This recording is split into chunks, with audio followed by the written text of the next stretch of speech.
Welcome to my stand-up channel. Exclusive. 10 years after the unrest over the shooting of Mark Duggan. His mum greets the refusal to reopen a police investigation into his death as a kick in the teeth. The mum of Mark Duggan says she has lost hope of getting justice for her son after the police watchdog refused to reopen the investigation into his death on the 10th anniversary of his shooting. Duggan's August 2011 shooting by police in Tottenham, North London, sparked the biggest riots in modern British history. Speaking exclusively to the Mirror, 62-year-old Pam Duggan said a decision this week by the Independent Office for Police Conduct, IOPC, to throw out a re-investigation into the case made her feel disgusted. Firearms officers trailed alleged gangster Duggan, 29, while he took a taxi to Leighton, East London, where he collected a gun before resuming his journey. 11 officers followed him before the hard stop, where he was shot twice by a police officer known as V53, and he died from his wounds. The illegal gun was later found over a fence, 4.35 meters away from his body and 7 meters from where he was shot. A 2015 ruling by the Independent Police Complaints Commission, now the IOPC, found Duggan was most likely shot while holding a gun that he was probably in the process of throwing away. But this was challenged by Forensic Architecture, FA, a human rights research organization based at Goldsmiths University in London. It reviewed hundreds of publicly available documents, including witness statements, diagrams, photographs, videos and expert reports, as well as visiting the scene of the hard stop, to recreate what went on. FA concluded the IPCC's finding as to how the firearm got to where it was discovered as not supported by their evidence. It said the force required by Duggan to throw the gun would have needed such a movement of his arm, while he was being shot, that V53 would not have failed to see it. No officer saw the gun in flight and no, there was no DNA evidence connecting it to Duggan. FA also said the police watchdog was wrong to dismiss the possibility that officers could have removed the gun from the minicab and placed it on the grass. But the IOPC this week dismissed the findings, which it received last year, saying the test for compelling reasons to reopening the investigation into the police had not been met. Pam told the Mirror, "I feel really disgusted about it. I thought there may have been a chance. It's a kick in the teeth for me at what is already an incredibly difficult time with the 10th anniversary approaching." Pam said the 10th anniversary brings back awful memories. She draws parallels between Duggan and George Floyd's deaths, and believes if mobile phone use was as widespread in 2011 as it is now, then the outcome could have been different in her son's case. An inquest ruled in 2014 that Duggan's killing was lawful, despite him being unarmed at the time. The jury decided Duggan threw the gun before police confronted him, and did not have it in his hand when shot. Police stopped Duggan's taxi during an intelligence-led operation and believed he was planning an attack and that he was in possession of a handgun. After he was shot, London broke out in riots, and was followed by other towns and cities including Birmingham, Bristol, Coventry, Derby, Leicester, Liverpool, Manchester, Nottingham. Thousands of arrests were made and 5 people died. But Pam said looters did not act in her son's name but to help themselves. She told us, "The police never came and told me Mark had died. It was his kid's mum. Nearly 3 weeks later they sent the police commissioner to say sorry nobody had come and told me. I used to trust in the police, but since they killed my son I have none in them. 10 years. It just brings that awful memory back. That's when it all started. When they shot my son twice, on August 4th. I think about it and miss him every day. I still dream about it. He's my first son, I only had 2. Him and Marlon. It's affected a lot of this family really badly. A large picture above Pam's TV shows Mark with Marlon, now 36, alongside a sign reading, "Justice for Mark Duggan." Marlon struggles to talk about what happened 10 years ago. Standing at his brother's graveside in a nearby cemetery, and holding back tears, Marlon told us, "There's no happy day without a sad day. None of the family are happy anymore. We're all broken people." Pam said of her son's grave, "I feel peace here, and sadness. In the summer I sit here all day and talk to Mark and tell him, you should not be here."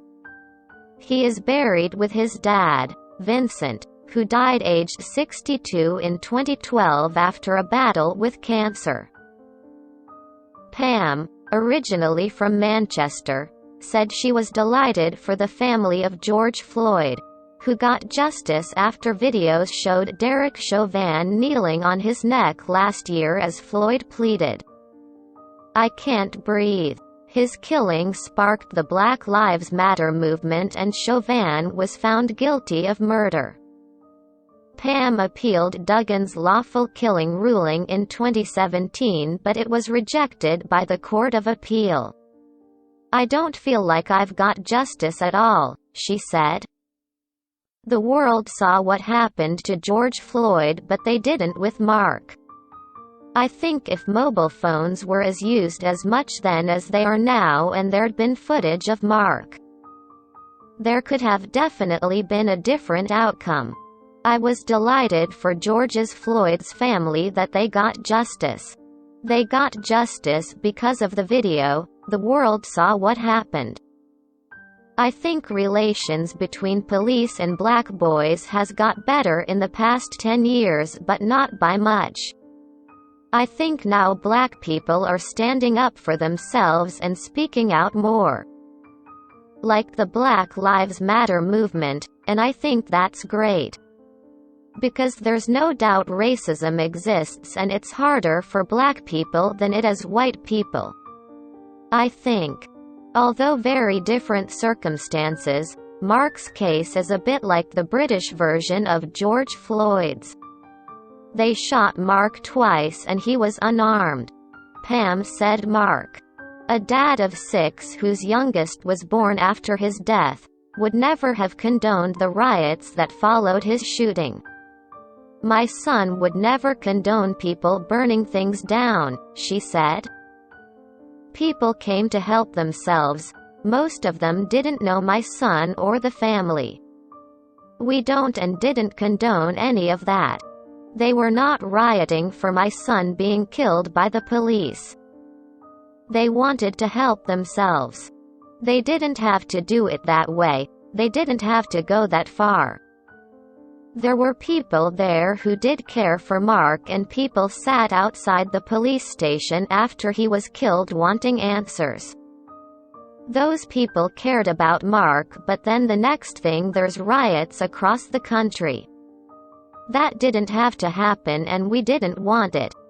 There's no way Mark would have wanted to see everything up in flames. I was grieving but I didn't like what was going on. Pam still reads and cries over old stories and court documents she kept. An enduring image she cannot shake is that of Duggan's bullet-ridden jacket shown in court.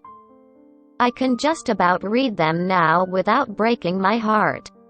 I just think, why would you, police, have done this? She said. Seeing the jacket in court was awful. It was full of bullet holes. A green puffer jacket, The feathers coming out of it. I can't get that image out of my head sometimes. If that's the jacket, what was his body like? I'm just trying to come to terms with it and get on with my life. I don't have much hope now that we'll get justice, but there might be hope one day, who knows? It's every parent's worst nightmare. I'm better now in myself, but it's not the same without my son. It never will be. He should be here. Burying Mark was terrible. No parent should ever have to do that. Family, disappointed and saddened, Marcia Willis Stewart QC, the Duggan family lawyer, said. The family of Mark Duggan are disappointed and saddened, if not entirely surprised, to see the shabby response from the IOPC to cogent new evidence presented by forensic architecture. Unfortunately, it appears that the courage required to confront and follow up the implications of that evidence remains signally lacking in the IOPC today. Just as its predecessor body, the IPCC, failed to do its job at every stage since Mark was shot dead almost 10 years ago. Like the IPCC, the IOPC seems unable or unwilling to fulfill its responsibilities in relation to contentious deaths at the hands of the police. The consequence is not just that the IOPC lack the confidence of Mark's family and that of other families in their position. The ultimate casualty is the rule of law itself, which depends upon those who enforce the law being seen to be answerable to the law. That is patently not what we can see in the case of Mark Duggan. No compelling new evidence, an IOPC spokesperson said. First and foremost, we acknowledge the devastating impact on Mark Duggan's family and all of those affected by his death, and our thoughts remain with them. In February 2020, we visited Forensic Architecture, FA, to view its reconstruction and discuss its work on the fatal police shooting of Mr. Duggan in 2011. As a result, we asked for a copy of the new expert reports referenced in its report, which had been prepared after our investigation and Mr. Duggan's inquest were complete.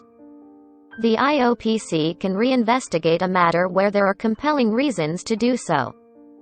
Compelling reasons could arise if new information has a real possibility of affecting our decisions and findings, so it was important we assess the new information we were provided with.